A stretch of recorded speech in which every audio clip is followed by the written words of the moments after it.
13, Costa Rica Noticias.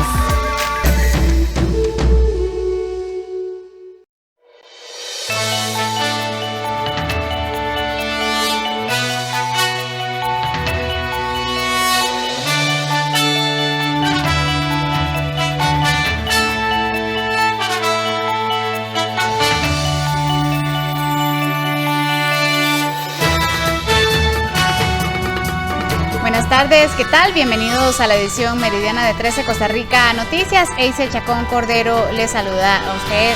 Observa en este momento nuestras redes sociales, ahí nos puede seguir en vivo y también puede informarse con nuestras constantes publicaciones. Sin más demora, los invito a ver nuestros titulares.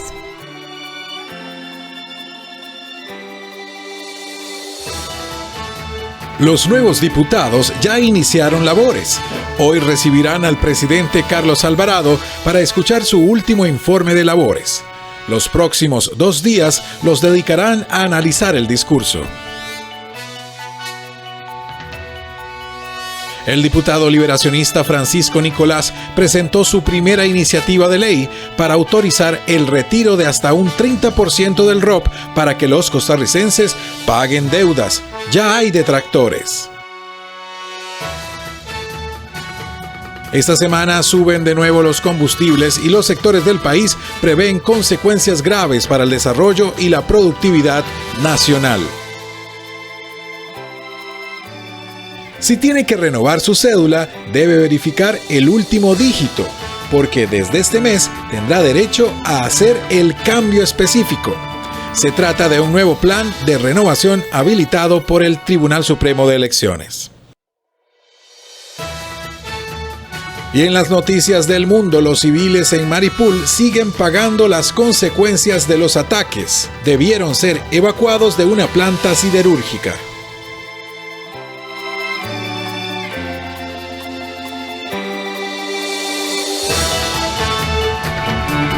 Iniciamos con el detalle de las informaciones. La Presidencia de la República presentó una lista de proyectos mediante un decreto ejecutivo con el fin de que sean discutidos por los nuevos diputados durante el periodo de sesiones extraordinarias en la Asamblea Legislativa.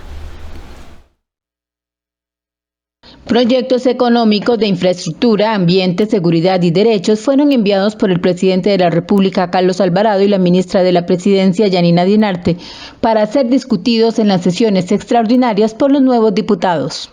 La ministra de la Presidencia informó que en un decreto ejecutivo dieron a conocer las iniciativas entre las que destaca el Programa Nacional de Alfabetización Digital, una prioridad para la presente administración para disminuir las brechas en la educación. Con todo respeto, acercamos a la nueva Asamblea Legislativa en esta semana de instalación esta propuesta para que podamos tener una transición que permita seguir dando discusión, debate y aprobación a proyectos esenciales para nuestro país. Hacemos una invitación a que podamos seguir trabajando juntos por Costa Rica y generando resultados positivos para todos aquellos que confían y requieren de la aprobación de procesos y proyectos legislativos. Veamos algunos de estos proyectos que fueron convocados. En el área económica, la emisión de títulos valores en el mercado internacional y contratar líneas de crédito. En infraestructura, en la intersección con la Ruta Nacional 4 de Limón. En ambiente, la ley de la promoción e implementación de una economía de hidrógeno verde en Costa Rica. Y en seguridad, la reforma de la ley contra la delincuencia organizada. Sobre este tema, el politólogo Daniel Calvo recordó que esta última convocatoria es simbólica, ya que los 3 primeros días los legisladores estarán conociendo y discutiendo el mensaje presidencial.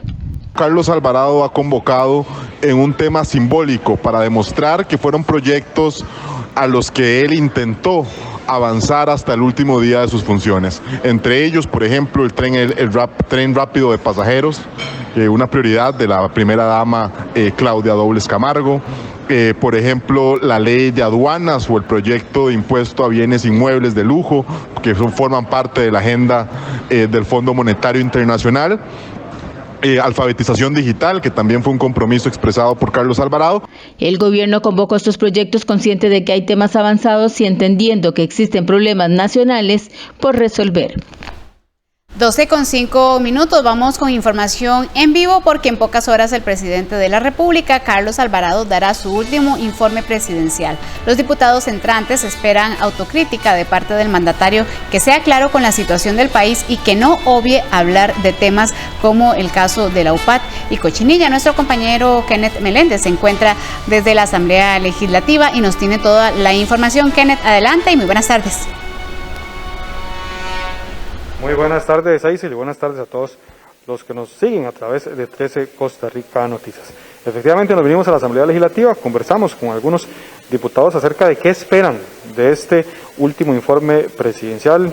Todos coinciden en que esperan autocrítica de parte del presidente de la República. Incluso decía el caso de doña Pilar Cisneros que anteriormente, en los anteriores 3 informes, esa autocrítica no existió y que ayer en una cadena nacional el presidente parece que estaba hablando de otro país. Escuchamos lo que dijo doña Pilar Cisneros.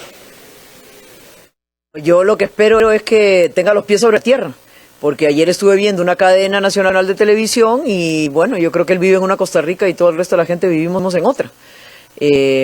Porque, por ejemplo, habla ahí de que deja una Costa Rica ordenada, que las finanzas están ordenadas, y ahora justamente estuve repasando el crecimiento enorme que ha tenido la deuda pública en la administración Alvarado Quesada, ¿verdad? En el 2018 era un 51% del PIB y hoy es casi un poquito más del 70% del PIB.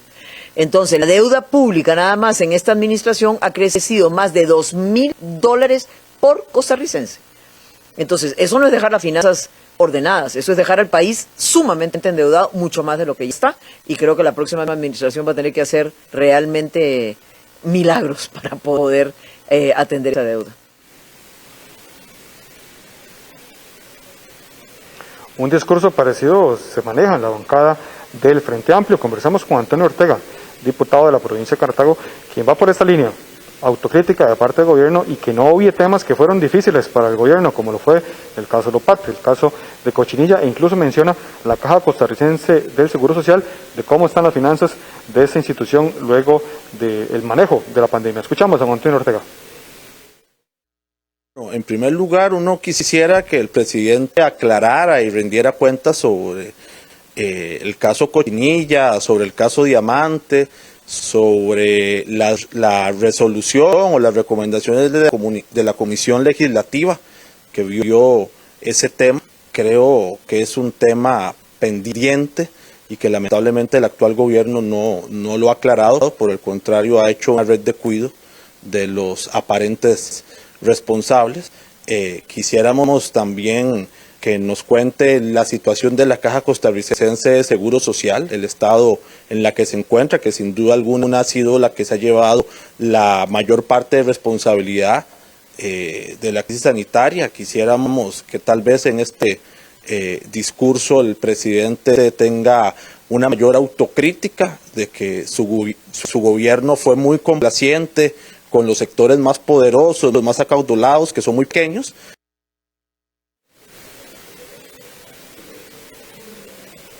Ayer, en el primer día de sesiones de estos nuevos diputados, se presentó el primer proyecto de ley, que es de Francisco Nicolás, diputado de Liberación Nacional, quien retoma un proyecto que fue bandera para el ex candidato presidencial José María Figueres, que es acerca de la devolución del 30% del obligatorio de pensiones, el ROP, que le permita a las personas pagar deudas con el sistema financiero nacional y que además también le pueda servir para créditos de vivienda. Eso fue lo que comentó don Francisco Nicolás acerca de este proyecto de ley. Este proyecto de ley de liberar un 30% de los ahorros que están en el ROP de cada trabajador y trabajadora, lo que busca es cooperar, ayudar con las personas para que paguen ese mismo monto en deudas. Algunos datos espeluznantes. El 74% de los costarricenses tienen deudas. Y además de eso, hasta 2 y 3 deudas cada uno de ellos. Y dedican un 60% de sus ingresos a pagar deudas.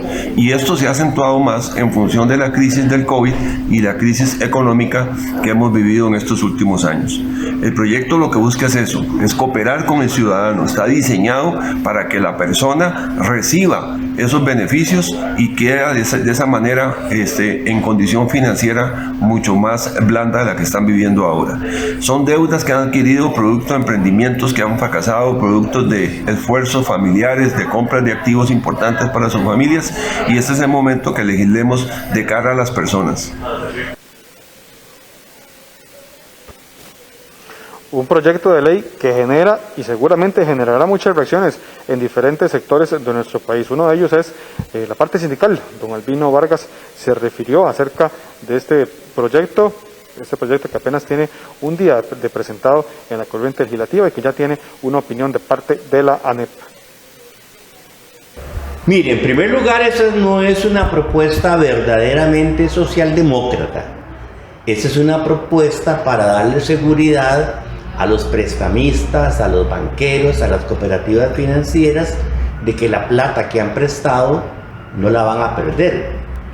Es engañosa desde el punto de vista de que el trabajador está creyendo que él va a tocar esa plata. No, esa plata, como lo propone el proyecto, pasa directamente a X financiera, a X garrotera. Por el momento esa es toda la información que tenemos acá desde la Asamblea Legislativa, muy pendientes del discurso presidencial que se estará llevando a cabo hoy en horas de la tarde aquí en la Asamblea Legislativa. Kenneth, antes de despedir el pase, una consulta, bueno, en el recorrido que usted hizo hoy por la mañana, ¿cuál es el ambiente que se vive hoy ya en el primer día oficial de labores de los nuevos diputados, tomando en cuenta que hoy también tienen una actividad muy importante a las 12:45, que es este informe de labores del presidente? Por el momento el ambiente está sumamente frío, incluso fue un poco difícil encontrar algunos diputados con los que pudiéramos conversar.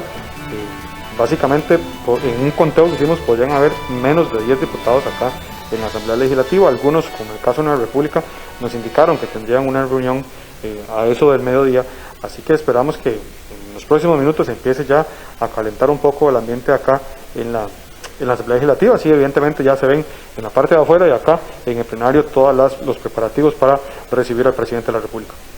Bueno, Kenneth, muchísimas gracias por la información. Por supuesto, en esta edición estelar estaremos dándole más detalles y también usted podrá ver en vivo por 13 Costa Rica Televisión y nuestras redes sociales este informe de labores que, como les decía, está previsto para las 2 de la tarde con 45 minutos. Recordemos que los diputados tienen tiempo mañana y también el miércoles para analizar este informe de labores, como se hace por reglamento. Sobre el tema del retiro del 30% del ROP, las operaciones de pensiones no están de acuerdo con esta iniciativa. Esta información la vamos a ver más adelante con nuestra compañera Andrea González. Vamos a hacer nuestra primera pausa comercial. A esta hora le contamos que esta semana suben de nuevo los combustibles y los sectores del país prevén consecuencias graves para el desarrollo y la productividad nacional. Cuando regresemos, información en vivo.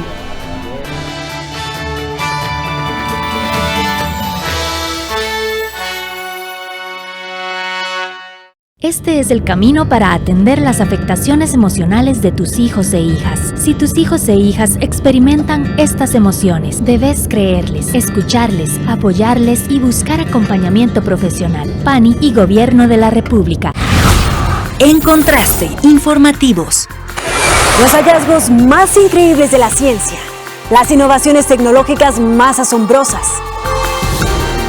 Los relatos y fenómenos culturales que nos unen como región. Todo esto en un mismo lugar, de Iberoamérica para todo el mundo. Ana Cristina Olvera e Iván Carrillo conducen el noticiero científico y cultural iberoamericano, NCC. Los cambios en el clima y los fenómenos naturales que suceden en Iberoamérica, véalos en NCC Reporte Climático, los lunes a las 2:30 de la tarde, aquí en 13, Costa Rica Televisión.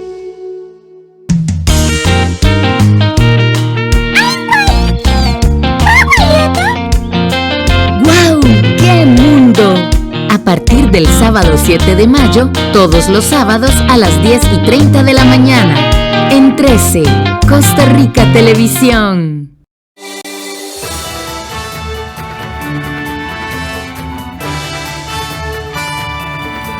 Banco Popular presenta el tipo de cambio. 12:15. Si tiene que hacer alguna transacción en dólares, tome nota cómo se ubica esta moneda extranjera para este inicio de semana. La compra 663 colones con 8 céntimos y la venta 670 colones con 36 céntimos. Sigue subiendo esta moneda internacional.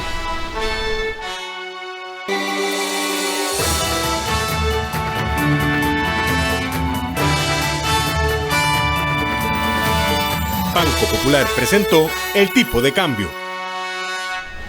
12:15. Como le decíamos antes de ir a la pausa, las operadoras de pensiones insisten en que utilizar los recursos del régimen obligatorio de pensiones complementarias, más conocido como ROP, pondría en riesgo la liquidez de los sistemas. Además, los expertos vaticinan afectaciones a las pensiones más básicas, así como la solidez del sistema a mediano y largo plazo. Este es un tema que sin duda alguna generará muchas reacciones en las próximas semanas. Nuestra compañera Andrea González Mesén nos tiene el detalle de esta información y todas las reacciones que se han generado en torno al tema. Andrea, muy buenas tardes, adelante. Muy buenas tardes, Aisel y amigos televidentes. Y es que ayer, 1 de mayo, el Partido Liberación Nacional, principalmente don Francisco Nicolás, presentó el primer proyecto de ley de esta nueva Asamblea Legislativa. Y se trata de un proyecto que pretende utilizar el 30% del régimen de obligación de pensiones obligatorias, del ROP, para amortiguar o para salvar algunas de las deudas de los costarricenses.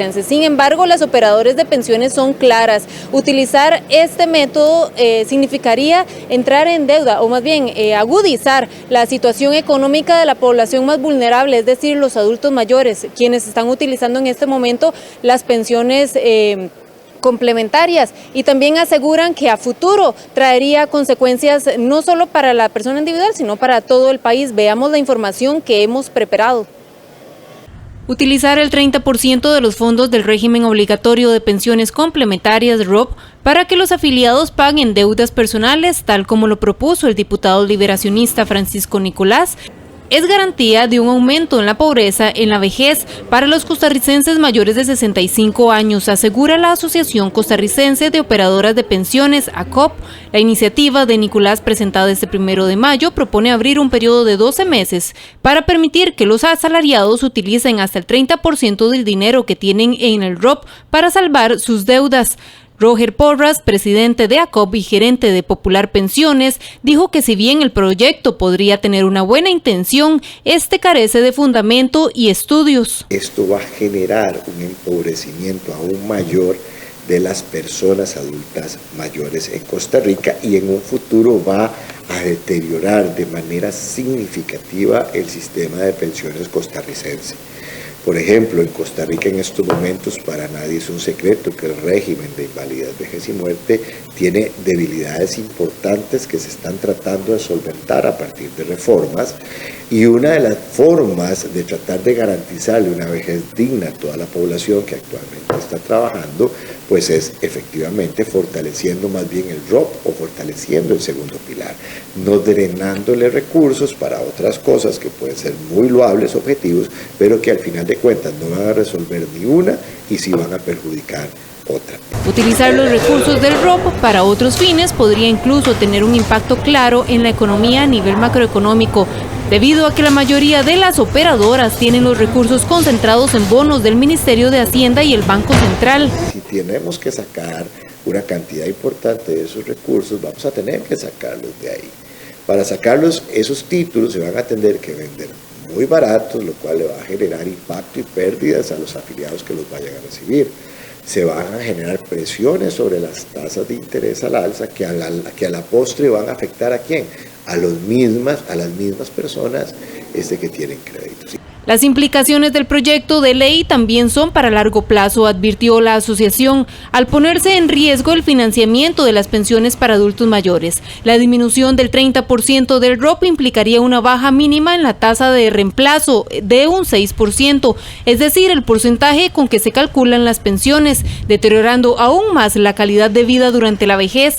Pese a ello, según declaraciones del diputado este lunes, la iniciativa cuenta con el apoyo de toda la bancada verde y blanca, debido a a que esta fue parte de una de las promesas de campaña del candidato José María Figueres.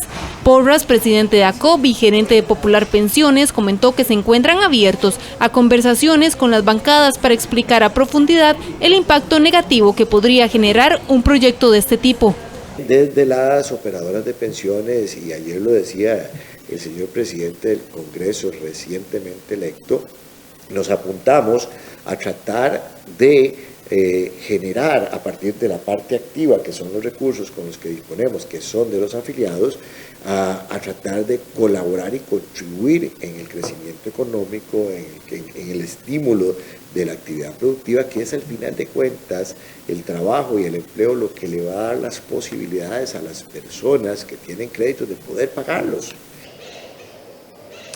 Como vimos, los expertos en pensiones están dispuestos a conversar con cada una de las fracciones si así es necesario para aclarar cuáles son esos errores técnicos que podría tener un proyecto de ley de este tipo. Vamos a ver qué es lo que sucede en los próximos días con este proyecto y la nueva Asamblea Legislativa. Ustedes siguen con más información allá en el estudio principal.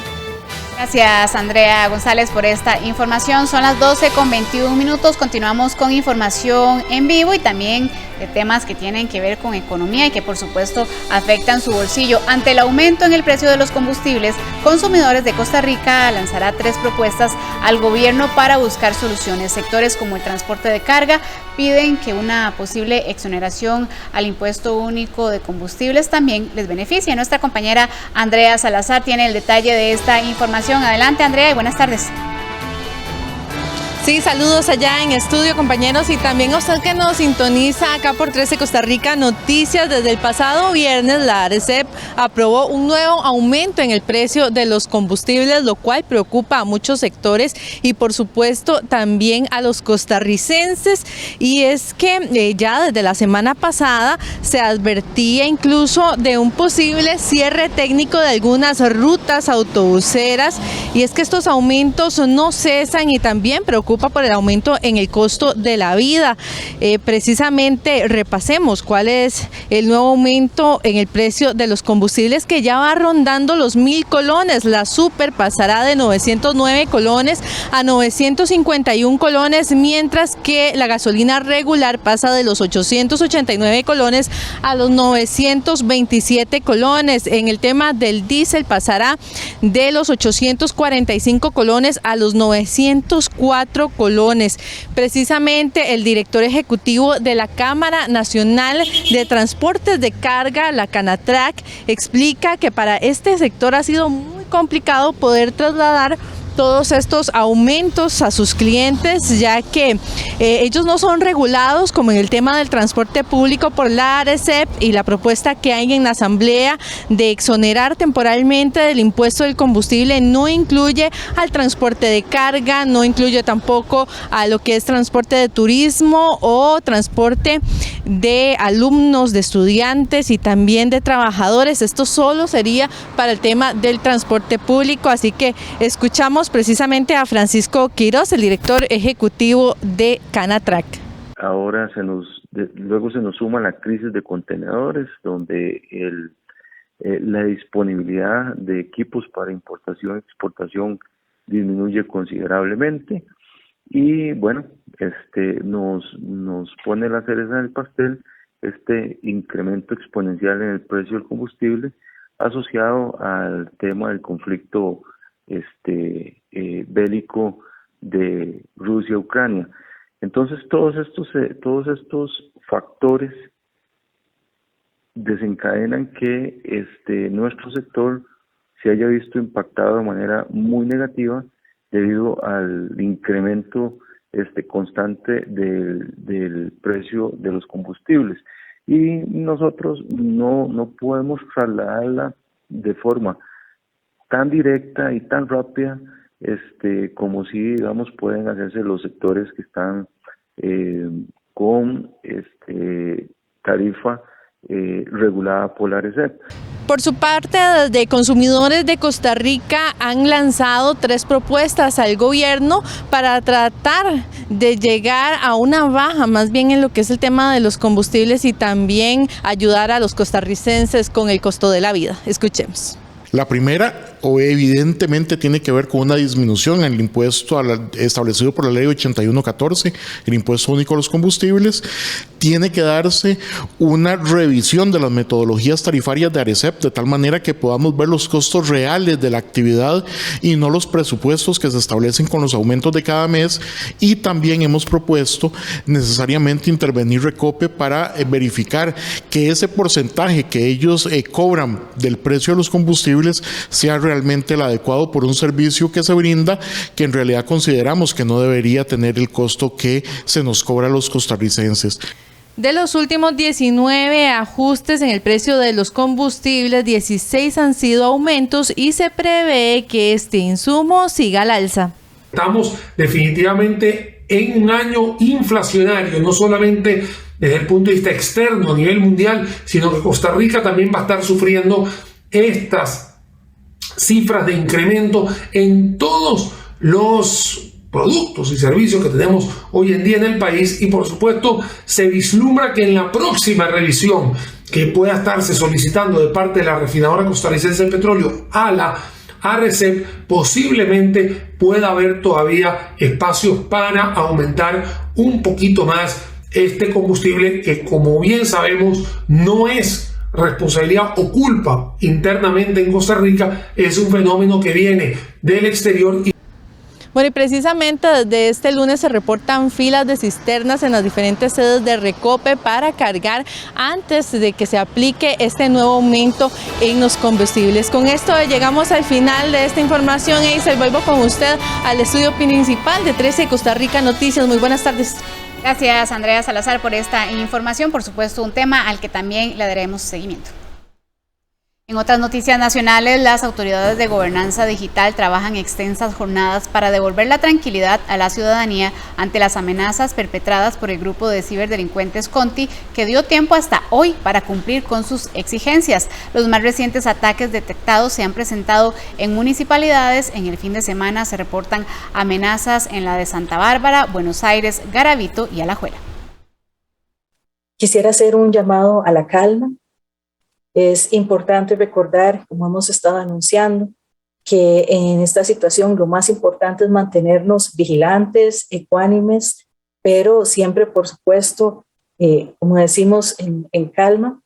Las instituciones están tomando todas las medidas, se les han girado las alertas técnicas, las recomendaciones del caso, y ha habido efectividad en estas medidas. De lo contrario, hubiéramos tenido muchas más situaciones que reportar, y con una serie de consecuencias que afortunadamente no han sucedido. El director de Gobernanza Digital informó que los ciberdelincuentes están centrando sus amenazas en instituciones descentralizadas, como las municipalidades de Alajuelita, Santa Bárbara, Buenos Aires o Garavito, donde, sin embargo, ya están controladas las situaciones. En las últimas 24 horas, con corte a las 10 de la mañana, tuvimos 1.9 intentos de conexión de algún tipo malicioso, 1.9 millones. Tal vez me voy a tener aquí un momento para poder explicar y tal vez dimensionar un poco este tema de las conexiones. El informe de una marca, de un proveedor, de un privado que tiene equipos colocados en Costa Rica en este momento, para el año 2020, informó todo el año 2020 lo que él detectó de intentos de ciberataques en el país. Para el año 2020 fueron de 201.000 millones de intentos de ataques, y lo que estamos reportando nosotros son 1.9 millones de ataques. O sea, estamos hablando del 0.01% con respecto a la dimensión de ciberataques público-privado que solo un proveedor tiene en el país. Ese 1.9 millones se divide en intentos de malware, 600.000 intentos de malware, 88.000 de phishing, cryptomining 90.000, digo los principales, y comando y control 1.2 millones. Los encargados del MISID han compartido con funcionarios informáticos de todas las dependencias del gobierno central e instituciones descentralizadas herramientas de detección y control que les ha permitido de momento contener los numerosos asedios de Conti. Las autoridades están a la espera de cambios en el flujo de los ataques, pues hoy vence el plazo que dieron los ciberdelincuentes para comenzar a realizar botnet, el control remoto malicioso de las computadoras de las instituciones, con el cual podrían propagar virus, spam o realizar ataques de denegación de servicio distribuido. En medio de la pandemia generada por la COVID-19, impactos naturales y tiempos difíciles, el mandatario Carlos Alvarado asegura que en su administración se construyeron muchas obras modernas a lo largo y ancho del territorio nacional. En cadena nacional de radio y televisión, el presidente Alvarado hizo un recuento del avance de las obras que realizó su administración en materia de infraestructura vial, hospitalaria, educativa, vivienda y acueductos. Alvarado recordó que su gobierno se enfocó en proyectos como la Rotonda de la Bandera, puentes, la ruta de San José-San Ramón, el avance de vías como Cañas Limonal, la mega obra de circunvalación norte entre La Uruca y la intersección de la ruta 32. Además, obras hospitalarias en todo el país, una inversión de más de 247.000 millones de colones en 582 centros educativos y 47.000 familias con una vivienda digna, sin dejar de lado una inversión superior a los 278.000 millones de colones en acueductos y alcantarillados. Hemos hecho obra pública en tiempos difíciles, lo hemos hecho en carreteras, lo hemos hecho en hospitales, en acueductos y escuelas. Sin embargo, para el especialista del programa de coyuntura de la Universidad Nacional, estas obras fueron insuficientes. Pero quedan todavía pendientes dos puntos fundamentales. Uno, el tema de contratación pública y el otro, cómo aceleramos la parte de construcciones de más carreteras. En relación con vivienda, podríamos decir que se ha hecho un esfuerzo importante, pero el déficit de la vivienda sigue siendo de primer orden. Y también en la parte de agua se ha mejorado, pero este elemento debe ser fortalecido porque todavía allá no cuenta con los suficientes elementos. El mandatario Alvarado afirmó que estos 4 años el país tiene más posibilidades para cosechar bienestar y desarrollo para los ciudadanos de todo el territorio nacional. Unos 309.000 vecinos de San José, Escazú, Desamparados, Goicoechea, Alajuelita, Vázquez de Coronado, Moravia y la Unión de Tres Ríos tendrán suspensión de agua potable durante las tardes y noches siguientes. Así lo manifestó el experto de la AIA, Roy González, quien explicó que el objetivo de dicha medida es permitir que los tanques recuperen los niveles, dado que las fuertes lluvias de las últimas horas han alterado los sistemas y han provocado que los pozos salgan de operación porque el preciado líquido se vuelve turbio. Agregó que desde este 1 de mayo los abastecimientos controlados serán de 9 de la mañana a 12 mediodía y de 2 de la tarde a 10 de la noche y de 10 de la noche a 5 de la mañana. La institución instó a la población a priorizar el uso del agua para consumo y evitar utilizarla para otros fines como por ejemplo lavar vehículos o regar plantas. Además, con las lluvias vienen tormentas eléctricas que han afectado los pozos del acueducto metropolitano, ya que se han dado salidas por cortes en el fluido eléctrico. Esto ha afectado principalmente a los pozos que se ubican en el sector norte del acueducto y que abastecen a una buena cantidad de población. Del mes de mayo y hasta septiembre, el Tribunal Supremo de Elecciones pone a disposición de los usuarios las 32 oficinas regionales y su sede central para que puedan renovar su cédula vencida.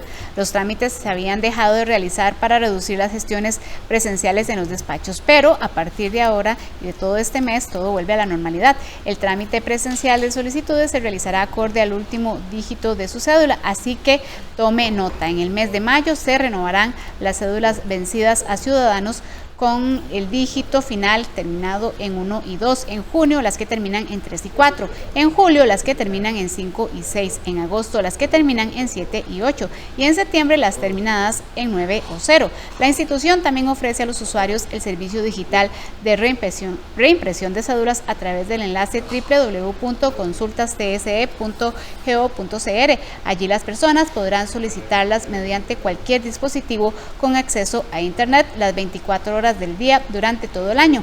Este servicio puede ser solicitado en caso de extravío o deterioro del documento y aplica únicamente para cédulas que se encuentren vigentes.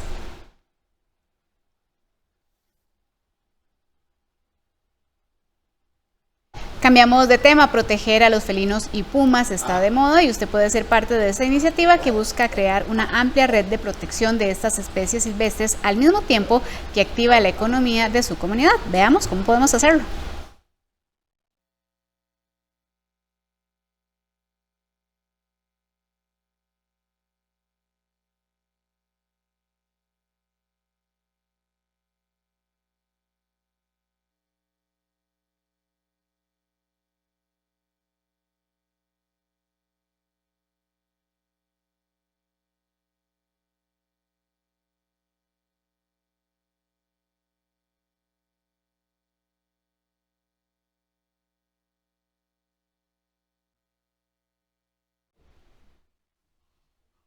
Tuvimos un problema con el audio de esta nota. Vamos a hacer una pausa comercial. Cuando regresemos en las noticias del mundo, los civiles de Mariupol siguen pagando las consecuencias de los ataques rusos y debieron ser evacuados de una planta de siderurgia.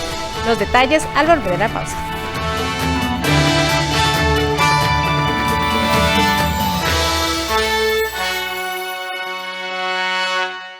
Este es el camino para atender las afectaciones emocionales de tus hijos e hijas. Si tus hijos e hijas experimentan estas emociones, debes creerles, escucharles, apoyarles y buscar acompañamiento profesional. PANI y Gobierno de la República. Esta semana en Código 13 tiene que acompañarnos. Tenemos muchísimas noticias, pero sobre todo información curiosa. Te vamos a mostrar un robot que protege las ruinas de Pompeya en Italia. Además, recomendaciones y trucos para sacarle un mejor provecho a WhatsApp, que a veces no conocemos y no tenemos claro. Así que les invito para que nos acompañen.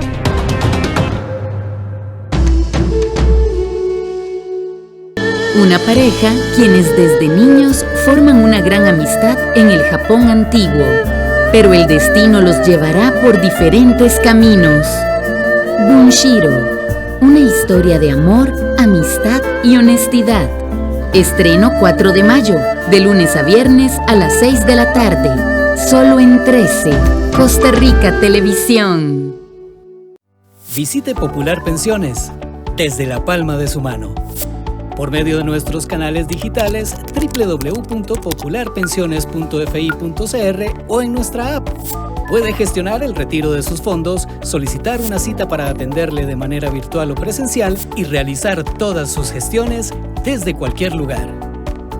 Disfrute de su comodidad con Popular Pensiones.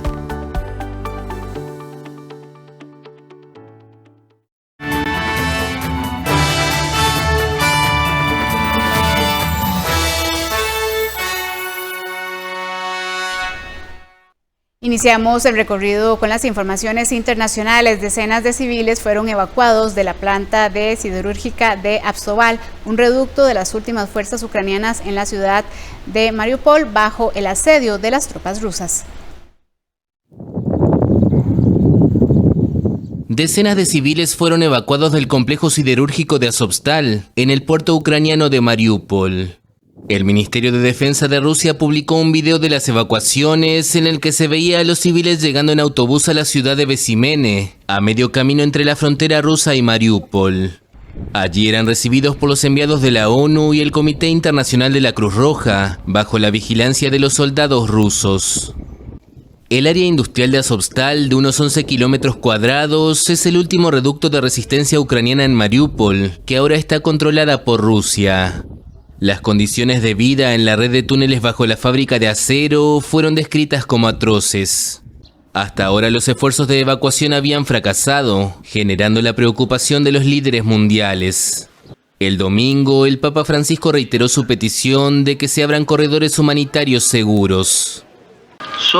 Sufro y lloro pensando en el sufrimiento de la población ucraniana, y en particular de los más débiles, los ancianos y los niños. Imágenes de satélite de la firma estadounidense Maxar tomadas el viernes muestran la devastación de Mariupol, con casi toda Azovstal destruida. Para los rusos, la conquista total de la ciudad portuaria les permitiría unir los territorios conquistados en el sur, en particular la península de Crimea anexionada en 2014, con las repúblicas separatistas prorrusas de Donetsk y Lugansk en el este. El comedor social Belén de Escobar, a unos 55 kilómetros de Buenos Aires, es uno de los más de 1.500 en Argentina, con 45 millones de habitantes. Este país tiene una larga historia de alta inflación y ahora pasa por un momento particularmente difícil, empeorado por las repercusiones globales de la guerra en Ucrania. Cuando hace frío hacemos en esto, porque hace mucho frío. El aumento de precios de los alimentos afecta a los comedores populares de Argentina. La organización social Barrios de Pie, que hace 8 años instaló este comedor, se las ingenia para completar las ayudas que obtiene del Estado y de donantes privados mermadas por la inflación. Este comedor, a unos 55 kilómetros de Buenos Aires, es uno más de 1.500 en el país de 45 millones de habitantes. Evidentemente hay un deterioro generalizado en nuestra sociedad respecto de los ingresos, y hay una inflación muy alta sobre los alimentos, y entonces está comprobado que quien tiene poquitos ingresos lo usa mayoritariamente en comer. El Ministerio de Desarrollo Social dio este año un aumento de 50% a quienes reciben ayudas directas para la compra de alimentos. Además, apoya financieramente a los comedores de más de 15.800 escuelas. Junto al Programa de las Naciones Unidas para el Desarrollo, respalda a más de 1.600 organizaciones que ofrecen almuerzos y meriendas a más de 300.000 personas diariamente. Pero en este comedor aseguran que la ayuda no es constante. Esa inconstancia hace de que uno nunca sepa bien qué va a tener para cocinar. Entonces, ¿cómo sobrevivimos? ¿Cómo tenemos tantos comedores y merenderos funcionando? Bueno, una parte es por el nivel de necesidad que hay y porque también en las familias del barrio se comprende que cocinando de conjunto se va a poder comer mejor que cocinando cada uno por separado. A la par de los auxilios estatales, también actúa una red que implica a grupos religiosos y a organizaciones de la sociedad civil.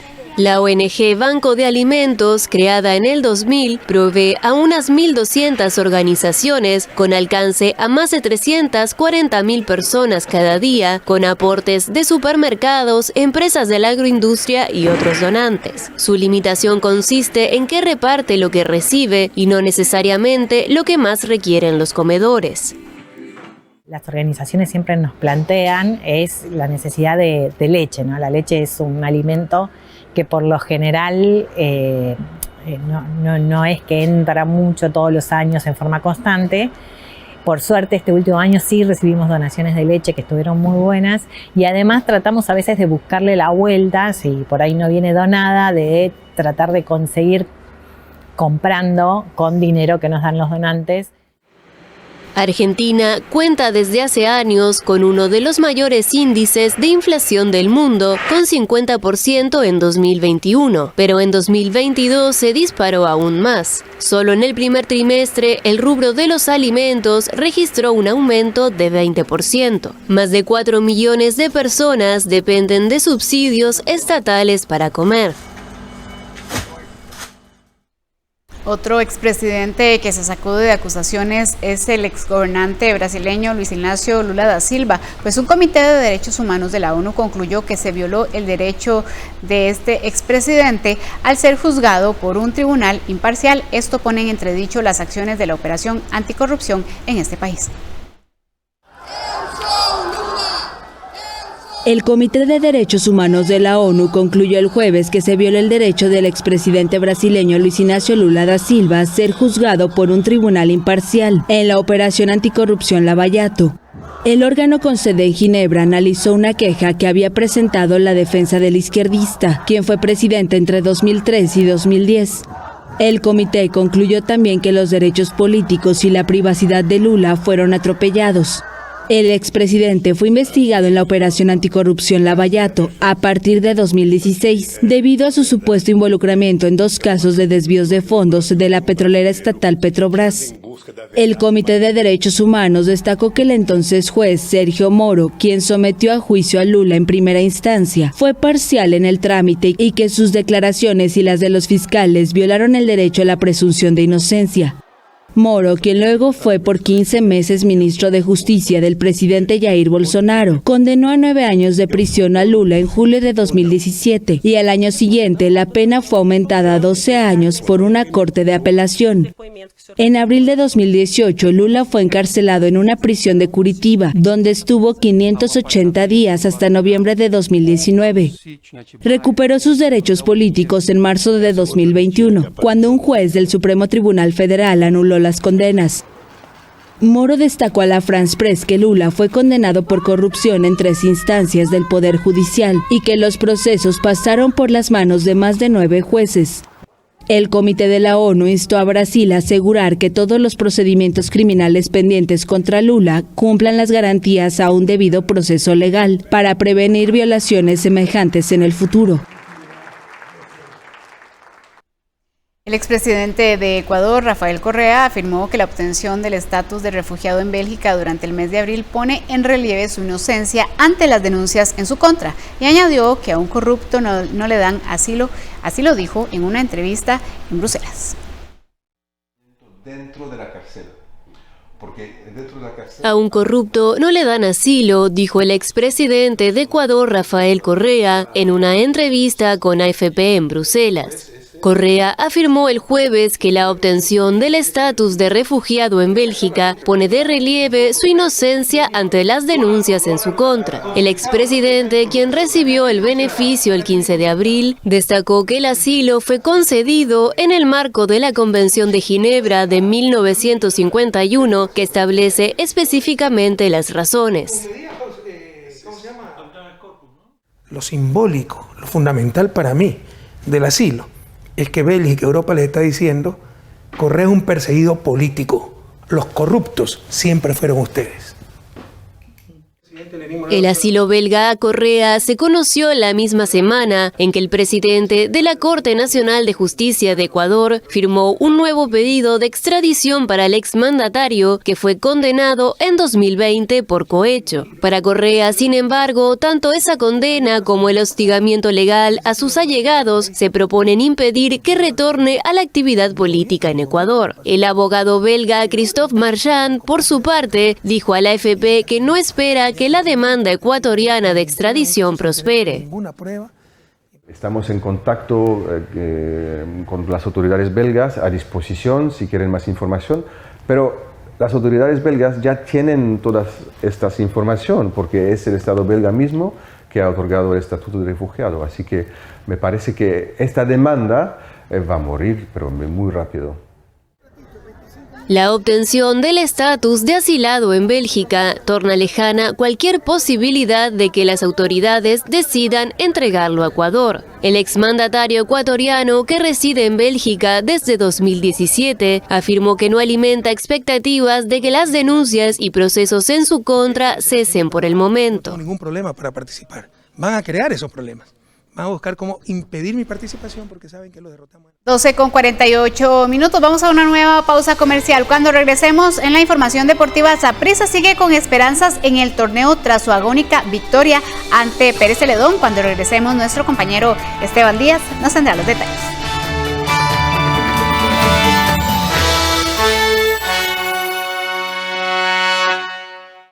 Adquirir un celular de dudosa procedencia no es smart. Sutel ha desarrollado